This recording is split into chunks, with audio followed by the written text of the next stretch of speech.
Mahabharata 8. The Guru's Legacy of Sattvatadharma 1. Janamejaya said, even in the case of all the recluses, Lord Sri Hari is pleased. He himself understands the worship performed by them in accordance with the rules. Those who have burnt away all their karmas, who are free from good and bad deeds, you have made known to them the path that will be followed by the legacy. Those recluses, however, will go through the fourth path and join the Supreme Personality of Godhead and attain the Supreme Being. Truly, this recluse's legacy is dear to Narayana and is the best of all, because as it is said, they will not join the three paths but will join the imperishable Hari. I know that the fate of the solitary people is greater than that of those who have resorted to the Vedas containing the Upanishads and are reciting them regularly. From which deity or sage did this religion originate? What is the practice of the solitary people? When did it originate? O Vibhu, remove this doubt of mine, for I am very curious. Vaishampayana said, when Arjuna was discontented with the Kauravas and Pandavas in the war, the Lord himself told him this. I have told you the path and the path before. For those who are uncreated, this religion is profound and difficult to understand. O king, it is like the Sama Veda. It was practiced in the Krita Yuga in the past. The Lord himself, Narayana, has preserved it. This matter was asked by Yudhishthira, the son of Kunti, to Narada in the presence of the sages. At that time, Krishna and Bhishma were listening to this. Our gurus, Vyasa and I, have also heard this. Here I will tell you what Narada said. Listen. O Mahipalana, when Brahma was born mentally from the mouth of Narayana, then Narayana himself practiced this religion, this divine and ancestral religion. From him the Fena sages understood this religion. From that Fona the Vaikanas received the same religion, and from Vaikanas Soma understood it. Then the religion again became internal. O Enripana, when Brahma again took his second visual birth, that father himself heard this religion from Soma. He taught this Narayana religion to Rudra. Then Rudra, who was in the state of yoga, taught this dharma to all the sages of Valakilya in the past, in the Krita Yuga. Due to the magic of that god, this dharma was again hidden. O Enripana, when the third birth of Brahma, the verbal form, took place, then it arose again from Narayana himself. From that Purushottama, a sage named Suparna received it. Through intense penance, through restraint, and through discipline, thus, Suparna implemented the threefold path. Therefore, this dharma is called the Trisauparna. This evil, vow-like dharma recited in the Rig Veda was received from Suparna by the wind, the world god. From that wind, the sages who were the destroyers of the winds received it. From them, the great sage received it. Again, this dharma dissolved and joined Narayana. When the great Brahma Sravana creation occurred again, then Sri Harinarayana himself thought of creating the world and thought in his mind about the man who could create the world. While thinking thus, Brahma, the man who creates from his ears, came out. Regarding him, Narayana, the creator of the world, said, Son, become the creator of subjects with your face and feet. O Suvrata, I will bestow on you brilliance. Accept from me the religion called Satveda. Establish the Kritayuga with it as it should be. Having said this, Brahma bowed down to the god Harimedas and received the sacred religion in secret along with the collection. It had emerged from Narayana's face along with the Aranyaka, having thus instructed Brahma, the one of infinite brilliance. In order to perform the dharma and the yuga dharmas called Narasi Karma, the Lord departed, regarding the path of Tamas, where the unmanifest is established. Then Brahma, the boon and the father of the worlds, created all the worlds and the living beings. Then the Krita Yuga began first. From there, the Sattvat Dharma spread throughout all the worlds and established itself. Brahma, who creates the worlds with that very first Dharma, worshipped Lord Narayana, the god of gods. Then, with the desire to bring benefit to the worlds in order to establish Dharma, he taught this to Svarochisha Manu, O descendant of Bharata, then Shankapada taught it to Suvarnabha. The Diksala, who was born in his womb. That religion disappeared again as the Treta Yuga arrived. O king, in the birth of Brahma in the nostrils, the god and Lord Sri Harinarayana himself taught it to Brahma while he was watching. Then the Lord Sanatkumar studied it from him. O king of Kurus, from Sanatkumar, the warrior Virana learned this dharma. Virana told it to his pure, golden and intelligent son, he taught it to the righteous Dikshala named Makshi. This dharma, which was born from the mouth of Narayana, again became an innermost being. Again, in the birth of Brahma in the womb, it was again produced from the mouth of Narayana to be told to that Brahma who was Haryoni. O king, Brahma accepted it, put it into practice and taught it to the sage Barhisha. From Barhisha it reached the second son, Jeshtha, who was versed in the Samaveda. Therefore, Hari considered it a senior vow. The guruship of Sattva Dharma too. O king, this Dharma of Lord Hari, which belonged to the eldest king Avakampana, became the innermost essence of the universe. O Enripana, is this seventh birth of Brahma from the lotus of the Lord. That self Narayana himself spoke this Dharma to Brahma, the pure and world-bearing. At the beginning of the Kalpa, that great father taught this Dharma to Daksha in the past. O Enripodamane, then Daksha spoke it to his eldest grandson Adigya. Vivasvanta took it from him. Then in the Treta Yuga, Vivasvanta taught this Dharma to Manu. That Manu also taught it to Ikshaku for the welfare of the world. O Enripana, this Dharma spoken by Ikshaku pervades all the worlds, the Kalpa to be destroyed, it again joins Narayana. O Enripodamane, what is the religion of the Yadis has been briefly explained to you in the Hari Gita before. Enripana, this religion was received by Narada from the Lord Jagannatha, the true Narayana, in secret and in a collection. Thus this great first religion is a bad knowledge and a difficult one, which is warned by the Sattvedas. By properly practicing this knowledge of non-violence, the Lord Hari becomes pleased. It has one system, in some places it has two systems, it is divided into 3 systems. It is also seen as having 4 systems. Hari is the knower of the field, the uncreated and the pure. He is the life that transcends all beings in the qualities of the 5 elements. The mind that motivates the 5 senses. He is He. He is the teacher of the world, He is the creator of the worlds. He is the doer and the Lord. He is the work and the cause. This imperishable person is playing as he pleases, O king. O best of men, I have taken this religion of solitude, which is difficult for those who are formed, from the Guru's prasad, and have told you. O Enripana, there are not many recluses. If this world were filled with recluses who are nonviolent, self-aware, and engaged in the welfare of all beings, then the age of action devoid of lust and action would have been attained. O Prajanathan, my teacher, the scholar of religion, and the best of the 2, Vyasa, said this to Dharmaraja. At that time the sages were present. Krishna and Bhishma were listening. Before him, the great ascetic Narada, the supreme Brahman, who is white in color and resplendent like the moon, had spoken. The solitary devotees of Narayana will join him. The glory of the monotheistic religion 1. Janamejaya said, how is it that the Brahmins, without performing this manifold religion which the learned have practiced, do not observe various vows? Vaishampayana replied, O king, 3 natures are created to bind the body, these are the sattvic, rajasic, and tamasic natures. Of those bound by the body, O Karukuladvahana, he who is determined that only the sattvic will attain salvation, O best of men. Here also he realizes that the Supreme Lord is Narayana, the Supreme Being. He also realizes that Narayana is the refuge for salvation. That is why he is called Sattvic. The solitary devotee who is devoted to Narayana constantly thinks of that Supreme Being, attains his desires, whoever the devotees, the wise, the virtuous, whoever they may be, Sri Hari himself takes care of their well-being and that of the lustful. The man whom Madhusudana sees at birth should be known as a Sattvic, he is certain of salvation. This religion followed by the solitary is equal to Sankhya Yoga.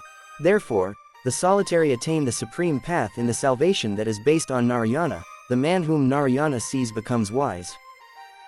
O king, no one can become wise by his own will. The natures of Raja and Tamas are mixed. O man, since a man born based on the same principle is endowed with the characteristics of inclination, Hari does not see him at birth. Brahma, the father of the world, sees him. His mind is awash with passion and darkness. O Enripashrasthana, it is true that the gods and sages are truthful. But since they are devoid of pure essence, they appear to be action-oriented. The embodiment of the impermanent, the Narayana-like too. Janamejaya said, O sages, how does the action-oriented man join the Supreme Being? Tell all this according to your experience. Tell his tendencies in order. Vaishampayana said, the extremely subtle, endowed with the qualities of goodness, composed of 3 letters, the action-oriented man, after becoming inactive, is joined by the 25th spiritual man. Thus, the Samkhya Yoga, the Vitaranyaka, the Pancharatra, all these are part of each other and are one. This religion, which is directed towards Narayana, is that of the solitary. O king, just as the clouds that arise from the ocean return to themselves, so these great clouds of knowledge return to Narayana. O Kurunandan, I have told you this Satveda Dharma. If you are able, practice it according to the law. Thus, that great sage Narada told my teacher the imperishable solitary path of the white-clad householders and the yadis. That Vyasa also said with love to the wise Dharmaraya, I have told you that story that came from the teacher. O earthly abode, this is such an evil religion. Others, like you, will be enchanted by it. Krishna is the preserver, the seducer, the destroyer of all the worlds. He is the cause of everything. Janamejaya said, Samkhya, Yoga, Pancharatra, Vitaranyaka. Are these knowledges spread throughout the world? O sage, do they all have the same goal or different goals? Let me explain their tendencies in order. Vaishampayana said, the wise, the great, the most generous. That great sage whom Satyavati received from Parashara in the middle of the island, I bow to him who dispels the darkness of ignorance. That great sage who is the 6th after Brahma, who is associated with the Arshaya Vibhuta, the only son of Narayana, the Ansahana, I bow to that Dipayana. The great treasure of the Vedas. He, the great master of the Vedas, was created as a son in the beginning by Narayana, the generous and radiant one with great powers. That Maharishi is Asia and Purana. Janamejaya said, O Brahman, you yourself had said earlier that Vasistha's son was Shakti, Shakti's son was Parashara, Parashara's son was Krishnadvapaya, and now you are saying that he is the son of Narayana. So did Vyasa have another birth from Narayana before this? Please tell me that. Vaishampayana said, when our teacher, Dharmashtha Vyasa, was doing penance at the foot of the Himavad mountain to understand the meaning of the Vedas, we used to do his service. Sumanta, Jaimini, Pala, and the 4th one, I. Vyasa's son Shuka. Those great sages used to agree to be surrounded by the ghosts, like a demon lord surrounded by ghosts. We used to serve him who was single-mindedly engaged in the interpretation of the Vedas and the meaning of the Bharata. In the midst of the conversation, as we heard him, that Dvajadaman proceeded to tell the story of his birth from Narayana, explaining the meanings of the Vedas and the meaning of the Bharata. O Vipra, listen to this noble story. I have come to know this through penance. In the 7th Kalpa of Brahma, in order to achieve the creation of the people, the auspicious and great yogi Srimanarayana first created Brahma from his navel. Then, to show himself, that Brahma said to him, you are born from my navel, you are the one capable of creating the people. Therefore, create sentient and insentient subjects. Having said this, he bowed down to the god who had bestowed him with the boon, and said to the Lord, Sri Hari, O God, I bow down to you. Where is the power to create citizens? I know nothing, tell me now what to do. Having said this, the Lord meditated on the intellect within. Then the intellect came and stood before the Lord, Sri Hari. The messenger, Hari, endowed her with the power of yoga. Thus, regarding her, who was endowed with wealth and yoga, the indestructible Lord said, enter Brahma. Seeing Brahma, who was thus endowed with intellect, Sri Hari again said, create citizens. Then Brahma, carrying the command of Sri Hari on his head, said, let it be, and Sri Hari became absorbed there. In a moment, he merged with his nature through form and became one with it. Then another thought occurred to the Lord. The Supreme Lord Brahma has created all these subjects, the demons, the Davas, the Gandharvas, the Rakshasa hordes. This earth, filled with all these, is a burden. It is burdened with sin. Many powerful demons, Davas, and Rakshasa will be born on this earth and will obtain boons through penance. Blessed by boons, they will torment the Devas and the sages who have practiced penance. Then it will be fitting for me to reduce this burden of the earth. Then this goddess of the earth, after being the restraint of sinners and the protection of the saints, will be able to bear everything. I myself, having remained in the netherworld, have borne this earth. Because I have thus upheld it, this earth bears the animals. Therefore, I will incarnate and protect this earth. Thinking thus, the Lord Madhusudan created many forms for the sake of incarnation. He created Varaha, Narasimha, Vamana, and many other human forms and thought that he would kill the demons who had become depraved by them. Then again the world creator roared, saying, "Bo," causing all directions to give a roar. From that Saraswati sound, Saraswat was born. That son, who was endowed with speech, was called a Pantaratam. He was one who knew all the cycles of the past and future, truthful, and firm in vow. Bowing down his head and bowing down to him, Hari, the primordial and indestructible, said, "O sage, the greatest of the wise, you divide the Vedas, this is my command, do so." Thus saying, the unchangeable one divided the Vedas into the Swayambhu Manvantaras. Lord Hari was pleased with his deed. By performing much penance and adhering to the Yama Niyamas, O son, you will likewise become a preacher of the Dharma in the coming Manvantaras, unwavering and invincible. When the time of Kalidapa comes, kings called Kurus will arise, those born of me will have religious differences and will fight each other for their destruction. Even then, you will divide the Vedas into many branches. When the Kali Yuga arrives, you will become a Krishna Varna. You will become a preacher of various damas, a knower of knowledge and an ascetic, but you will not be free from raga. Your son will become a Vita Ragan and attain the form of the Supreme Soul by the grace of Maheshwara. This verse will never be false.